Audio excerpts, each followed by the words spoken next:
Assalamualaikum, selamat malam pemirsa. Senang sekali saya Alam Perdana di awal pekan kali ini kembali menjumpai Anda dalam program Berita 5. Hari ini tim redaksi Berita 5 sudah menyiapkan banyak sekali informasi, salah satunya di mana penerapan kurikulum 2013 ini ternyata masih menyisakan persoalan termasuk para pengajarnya. Informasinya akan kami bagikan. Tetaplah kita mulai Berita 5 selengkapnya.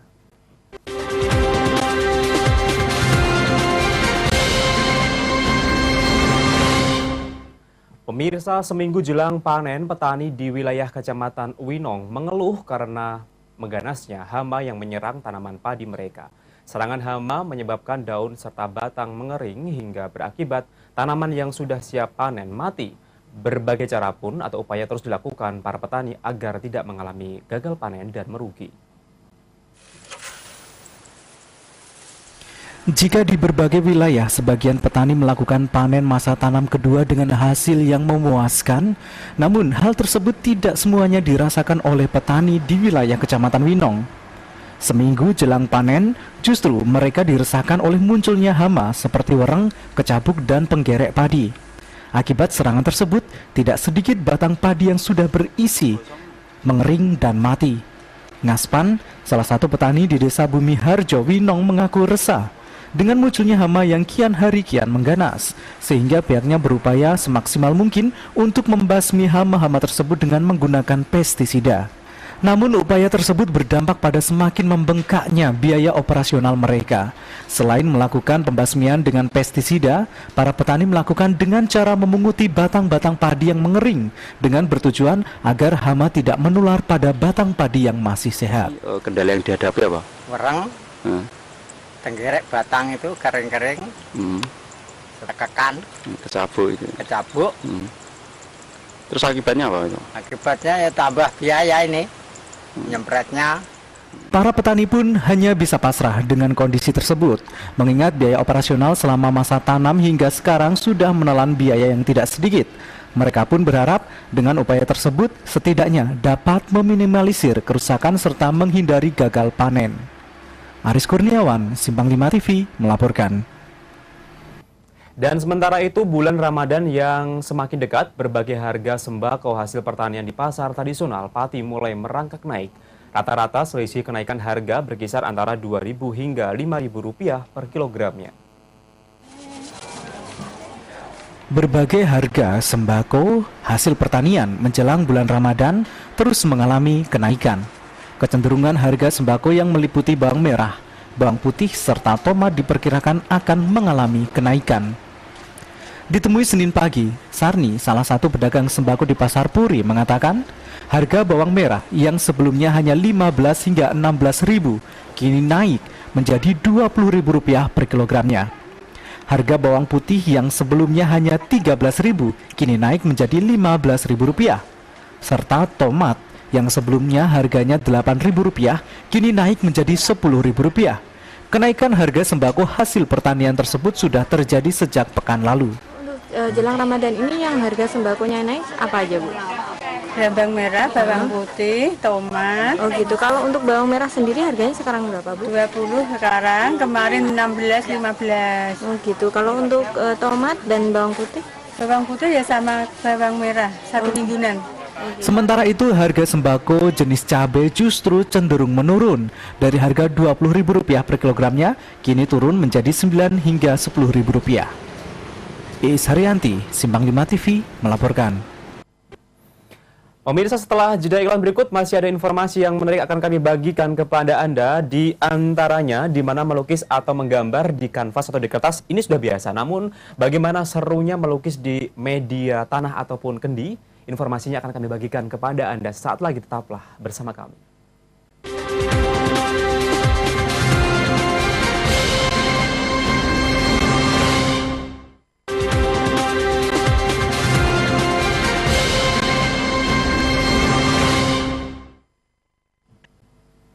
Terima kasih Anda masih menyimak program Berita 5. Hari ini pemirsa kita lanjutkan kembali.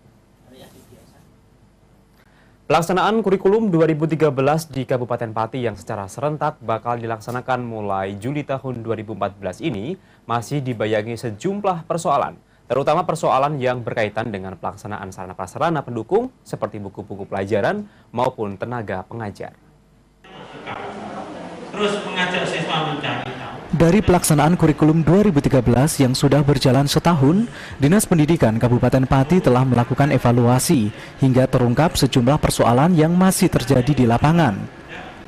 Di luar permasalahan sarana dan prasarana, juga masih muncul kendala teknis dalam pelaksanaan di lapangan, khususnya terkait dengan pengaturan pada mata pelajaran pilihan lintas minat dan atau pendalaman minat. Kurikulum 2013 akan diberlakukan secara masif pada tahun ajaran 2014-2015.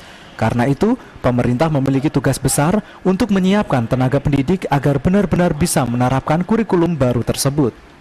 Kepala Dinas Pendidikan Pati, Sarpan, pada saat memberikan pelatihan kepada kepala sekolah dan guru SD di TK Bani Muslim minggu kemarin menjelaskan, pelatihan guru untuk implementasi kurikulum 2013 menjadi bagian terpenting karena guru menjadi ujung tombak berjalan tidaknya kurikulum tersebut. Kegiatan ini sangat bermanfaat bagi upaya peningkatan mutu pendidikan, terutama dengan kesiapan teman-teman pendidik di Juwana untuk menerapkan kurikulum 2013 yang nanti akan dilaksanakan tahun ajaran baru ini, yaitu pada bulan Juli 2013. Menurut Sarpan, menghasilkan guru yang bisa merangsang kreativitas peserta didik tidak mudah. Karena itu, perlu keseriusan pemerintah dalam melakukan pembinaan dan komitmen para guru itu sendiri. Dua hal paling krusial yang harus dipastikan pemerintah adalah pelatihan guru dan ketersediaan buku. Kedepan para guru selain harus kreatif, juga harus memiliki kemampuan merangsang peserta didik dalam proses belajar mengajar. Edi Setio, Simpang 5 TV melaporkan. Kita beralih ke berita lain, melukis atau menggambar biasanya dilakukan di atas media kertas ataupun kain kanvas. Namun berbeda dengan sebuah lomba melukis yang baru-baru ini digelar di salah satu rumah makan di Pati, yakni lomba melukis dengan media kendi. Bagaimana serunya kita saksikan bersama. Ada yang unik dalam sebuah lomba yang digelar di salah satu rumah makan di Pati ini. Jika selama ini media lukis banyak menggunakan kertas atau kain, lomba kali ini justru menggunakan media kendi atau celengan. Puluhan peserta anak-anak yang merupakan siswa sekolah dasar kelas 1 hingga kelas 3 ini tampak serius memadukan warna pada sebuah kendi polos agar terlihat menarik dan bernilai seni. Pada umumnya, melukis dengan media kendi atau celengan tidak jauh berbeda dengan melukis pada media kain atau kertas. Alat yang digunakan pun juga sama, seperti kuas, cat, atau alat pewarna lainnya. Hanya tingkat kesulitan dari melukis di atas media kendi ini yang didapatkan peserta karena permukaan kendi yang bulat dan melengkung, sehingga membutuhkan kesabaran dalam melukis. Salah seorang peserta lomba, Michelle Kristiani, menuturkan ia baru pertama kali mengikuti lomba melukis dengan media kendi. Siswa kelas 2 sekolah dasar ini mengaku sempat mengalami kesulitan dalam melukis kendi karena permukaannya yang bulat dan cembung. Sulit nggak Dek gambar di kendi ini tadi? Bentuknya bulat. Biasanya sebelumnya gambarnya di apa Dek? Di kertas ya? Oh gitu. Sementara itu, Ketua Panitia Lomba Purwani Dewi mengatakan lomba yang digelar kali ini tidak hanya mengasah kreativitas dan kemampuan anak dalam melukis, namun juga sekaligus memperkenalkan kembali kendi sebagai salah satu kerajinan dan budaya. Selain itu, juga agar anak-anak bisa lebih kreatif dalam hal mengasah kemampuan seni dengan memanfaatkan media-media yang ada di sekitar kita. Jadi tujuan kami adalah bagaimana kendi itu nanti bisa diperkenalkan kembali kepada anak-anak yang dahulunya mungkin itu hanya bentuk kerajinan, tapi yang sekarang sudah hilang. Selain itu juga diadakan lomba yang tak kalah menarik, yakni pentas mengenakan pakaian dari koran bekas, hasil karya dari anak-anak sendiri. Bak para model sungguhan, anak-anak tersebut tak canggung berjalan melenggak-lenggok. Aris Kurniawan, Simpang 5 TV, melaporkan. Idenya sangat kreatif sekali dan ini mungkin bisa membuat anak menjadi lebih kreatif, inovatif, dan mungkin di masa akan datang ketika mereka dewasa ini bisa berpikir kreatif untuk menjadikannya seni dan yang berharga tinggi sehingga menjadi income bagi mereka. Dan pemirsa, tetaplah bersama kami, masih ada informasi yang menarik akan kami bagikan untuk Anda. Jadi tetaplah bersama kami dalam program Berita 5.